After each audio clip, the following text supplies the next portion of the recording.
Bismillahirrahmanirrahim. Assalamu alaikum student. I hope all of you are fine. Today we are going to discuss important topic of exercise 1.2, that is composition of function.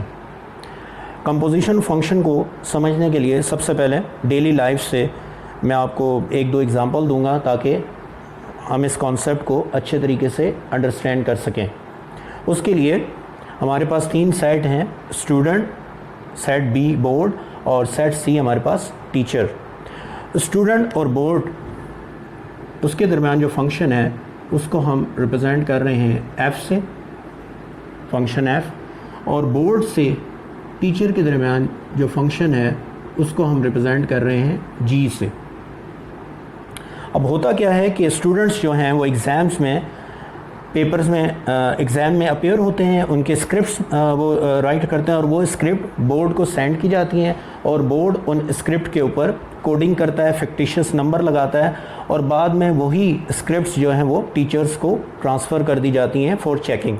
यानी ये आपका process जो है वो 3 steps में perform हो रहा होता है, स्टूडेंट से बोर्ड एंड देन बोर्ड से टीचर।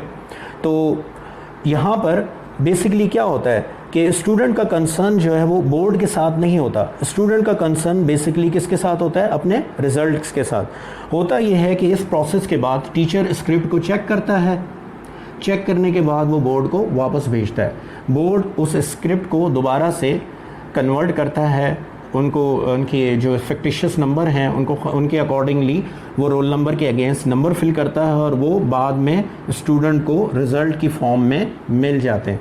तो बेसिकली आप देखोगे यहाँ पर 3 स्टेप्स में एक फंक्शन जो है या एक वर्किंग जो है वो परफॉर्म हो रही है कि स्टूडेंट्स ने पेपर दिए एग्ज़ाम में, उनके वो स्क्रिप्ट्स बोर्ड को गए, बोर्ड ने फिक्टिशियस नंबर लगाने के बाद वो स्क्रिप्ट ट्रांसफ़र किए टीचर्स को, टीचर ने मार्क किए, मार्क करने के बाद उन्होंने दोबारा बोर्ड को भेजे, बोर्ड ने रिज़ल्ट कंपाइल किया और फाइनली वो रिज़ल्ट जो है वो स्टूडेंट को पहुंचा दिया गया।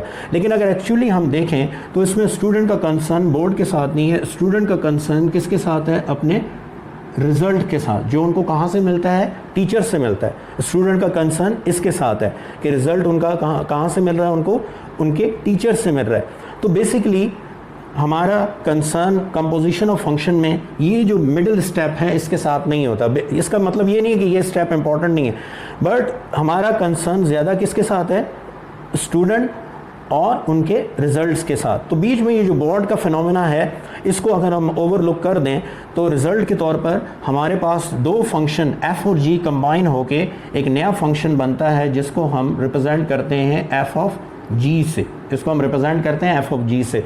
That is called composition of function. इस केस में इसको हम रिप्रेजेंट करेंगे जी ऑफ एफ से, इस फंक्शन को। ये जो हमारा फंक्शन बिटवीन स्टूडेंट और टीचर हमने ड्राइव किया है ये हमारा न्यू फंक्शन है। इसमें ऑल दो कि board is a important thing, ये नहीं कि हम इसको इग्नोर कर देंगे, बट हमारा कंसर्न किसके साथ है, यानी कि स्टूडेंट का कंसर्न किसके साथ है, अपने रिजल्ट के साथ, जो कि उन्हें टीचर के थ्रू मिलता है। तो अगर हम इन दोनों फंक्शंस को कंबाइन करें तो हमारे पास एक न्यू फंक्शन फॉर्म होता है, यानी इन दोनों को कंबाइन करने से, और उस फंक्शन को हम किससे रिप्रेजेंट कर रहे हैं, जी ऑफ एफ, और इसको हम डिफाइन करेंगे जी of F x, g of F x से। यानी कि इसको आप कहोगे कि हमने एफ और जी फंक्शन को कंबाइन किया और रिजल्ट के तौर पर हमें एक न्यू फंक्शन फॉर्म किया और उसको हम रिप्रेजेंट करते हैं किससे, जी ऑफ एफ से। Now let us consider another example. If we want to go Saudi Arabia, तो समटाइम हम देखते हैं कि वो कनेक्टेड फ़्लाइट होती है और समटाइम हमें दुबई में स्टे करना पड़ता है। लाइक एमिरेट्स की कोई फ़्लाइट ली आपने और एक्चुअली आपने जाना है सऊदी अरबिया, बट वो दुबई में थोड़ा स्टे करती है और स्टे करने के बाद वो सऊदी अरबिया जाती है। तो ये भी एक एग्जांपल है, जर्नल एग्जांपल डेली लाइफ से, कंपोजिशन ऑफ फंक्शन कि एक्चुअली हमारा काम दुबई जाना नहीं था, हमने कहाँ जाना है, सऊदी अरबिया, बट क्योंकि रिक्वायरमेंट इस तरह की है कि पहले हम जाते हैं दुबई और दुबई के बाद हमारी फ़्लाइट मूव कर जाती है किसको, सऊदी अरबिया को। तो बजाय इसके कि हम इस्लामाबाद से दुबई और दुबई से सऊदी अरबिया, तो अगर हम डायरेक्टली इस फंक्शन को, इस सेट ए को सेट सी से रिलेट करें तो ये जो हमारा फंक्शन बनता है इसको हम कहते हैं गॉफ या जी ऑफ एफ एक्स। इसको हम क्या बोलते हैं, गॉफ और जी ऑफ एफ एक्स। तो बेसिकली हमने क्या किया, यहाँ पे हमने दो फंक्शन जो अलग अलग थे उनको हमने क्या कर दिया, कंबाइन कर दिया डायरेक्ट रिजल्ट के लिए, और उस कॉम्बिनेशन से तो जो हमारे पास नया फंक्शन बना है gof, that is G of F X. तो रिजल्ट के तौर पर हमारे पास जो नया फंक्शन बना उसको हमने किस तरह परफॉर्म किया, बाय कंपोजिशन ऑफ फंक्शन। तो कंपोजिशन ऑफ फंक्शन का मतलब ये नहीं है कि आप उसमें ऐड करते हो या फंक्शन को सब्ट्रैक्ट करते हो, बल्कि इनको मर्ज करते हो या कंबाइन करते हो फॉर डायरेक्ट रिजल्ट। और ये मैथमेटिक्स का काम है कि डेली लाइफ में वो हमें ऐसे टूल और ऐसी हेल्प देता है जिसके थ्रू हम डिफरेंट जो फंक्शंस हैं उनको मर्ज करके एक जगह क्या कर सकते हैं, परफॉर्म कर सकते हैं। तो यहाँ पर भी आप देखें कि एक्चुअली हमने कहाँ जाना था, सऊदी अरबिया, लेकिन बीच में दुबई से होते हुए हम सऊदी अरबिया गए, तो बजाय हम दुबई को कंसिडर करें, although it is a important point, but यहाँ हमारा मकसद इस्लामाबाद से डायरेक्ट कनेक्ट करना है सऊदी अरबिया को। तो उससे हमारे पास एक नया फंक्शन जनरेट हुआ जिसको हम क्या कहते हैं, gof, that is G of F X. अब ये एक एरो डायग्राम आपके सामने है जिसमें हमने दो फंक्शन कंसिडर किए हैं। The first function is F of x is equal to 2x + 3, और सेकंड फंक्शन हमारे पास क्या है, g of x is equal to x²। ये हमारा सेट x है, ये सेट y है और ये सेट z है। ये हमारी डोमेन ऑफ फंक्शन f की डोमेन्स हैं। ये यहाँ पे फंक्शन f यहाँ पे प्रोसेस हुआ, प्रोसेस होने के बाद जो वैल्यू हमारी ट्रांसफर हुई किसमें, फंक्शन g में, और यहाँ पर कंबाइन होने से हमारे पास एक नया फंक्शन परफॉर्म हुआ है, that is G of F X. Actually G X हमारा क्या था, x²। तो प्रोसेस होने के बाद यहाँ पर कंपोजिशन ऑफ फंक्शन के अकॉर्डिंग हमारे पास एक नया फंक्शन हमने हासिल किया, that is G of F X. यहाँ पर आप देखो एक चीज़ कि इसको हम यहाँ पे रिप्रेजेंट करेंगे, f is a function from x to y। यहाँ पर